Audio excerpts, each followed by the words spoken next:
France के संसदीय चुनाव में राष्ट्रपति इमैनुअल मैक्रों की पार्टी की करारी हार हुई है। इस चुनाव में वामपंथी गठबंधन फ्रांसीसी संसद में सबसे बड़ी ताकत बन गया है। वहीं मरीन ले पेन की धुर दक्षिणपंथी पार्टी नेशनल रैली तीसरे स्थान पर खिसक गई है। इस चुनाव में किसी को भी बहुमत नहीं मिला है, लेकिन इसने फ्रांस के राष्ट्रपति इमैनुअल मैक्रों के लिए एक बड़ा सवालिया निशान खड़ा कर दिया है। सवाल ये है कि क्या इमैनुअल राष्ट्रपति पद से इस्तीफा देंगे? मैक्रों ने पिछले साल ही चुनाव के दौरान नए कार्यकाल के लिए जीत हासिल की थी। चुनावों के चौंकाने वाले नतीजों से पता चलता है कि फ्रांस के वामपंथी गठबंधन न्यू पॉपुलर फ्रंट ने 182 सीटें जीती हैं। इसके बाद राष्ट्रपति इमैनुअल मैक्रों के मध्यम मार्गी टुगेदर गठबंधन ने 163 सीटें जीती हैं और धुर दक्षिणपंथी पार्टी नेशनल रैली 143 सीटों के साथ तीसरे स्थान पर है। लेकिन टॉप पर आने के बावजूद वामपंथी गठबंधन पूर्ण बहुमत से 100 से ज्यादा सीटें पीछे है, जिससे देश का राजनीतिक भविष्य उथल-पुथल में है। फ्रांस में दूसरे दौर के मतदान के दौरान भारी उलटफेर देखने को मिला। चुनाव से पहले सर्वेक्षणों में संभावना जताई जा रही थी कि मरीन ले पेन की धुर दक्षिणपंथी पार्टी नेशनल रैली आसानी से बहुमत पा लेगी।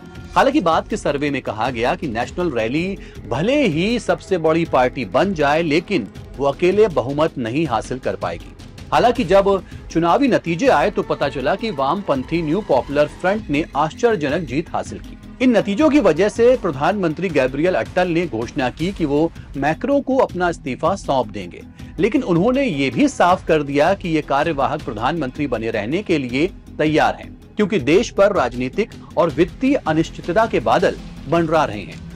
सोशलिस्ट पार्टी के नेता ओलिवर फॉरे, जो एनएफपी गठबंधन का हिस्सा हैं, उन्होंने कहा कि वो इस सप्ताह या तो सर्वसम्मति से या वोट से अटल की जगह एक उम्मीदवार का चयन करेंगे। कई टिप्पणीकारों का कहना है कि नतीजे मैक्रों के लिए परेशानी का सबब बन सकते हैं। दरअसल फ्रांस में जबकि राष्ट्रपति ही प्रधानमंत्री का चयन करता है, नियुक्ति राष्ट्रीय सभा के राजनीतिक स्वरूप के मुताबिक ही की जानी चाहिए। इसका मतलब है कि राष्ट्रपति को सबसे बड़ी पार्टी यानी कि गठबंधन से उम्मीदवार चुनना होगा। वर्तमान में इसका मतलब यह है कि उसे वामपंथी एनएफपी से किसी को चुनना होगा। इसका मतलब यह है कि राष्ट्रपति मैक्रों और प्रधानमंत्री अलग अलग राजनीतिक दलों से होंगे और देश को कैसे संचालित किया जाना चाहिए, इस पर उनके विचार विपरीत होंगे। फ्रांस में अधिकतर सरकार एक ही पार्टी ने चलाई है।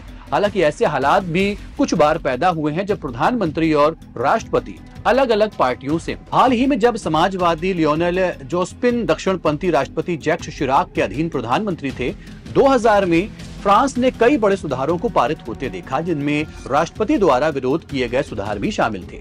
मिसाल के तौर पर जोस्पिन ने शिराक के राष्ट्रपति काल में काम के घंटों को सप्ताह में 39 से घटाकर 35 करने के लिए एक सुधार पारित किया। अब सवाल होता है कि मैक्रों क्या इस्तीफा देंगे?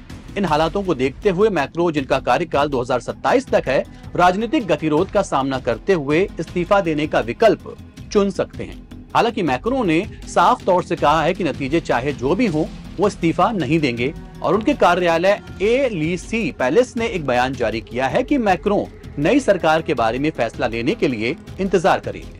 फ्रांस में हुए चुनावों में किसी भी दल को बहुमत नहीं मिला है। अब देखना होगा कि मौजूदा राष्ट्रपति मैक्रों अपनी गद्दी बचाने में कामयाब होते हैं या फिर सरकार किसी और की होगी। देखते रहिए एनबीटी ऑनलाइन।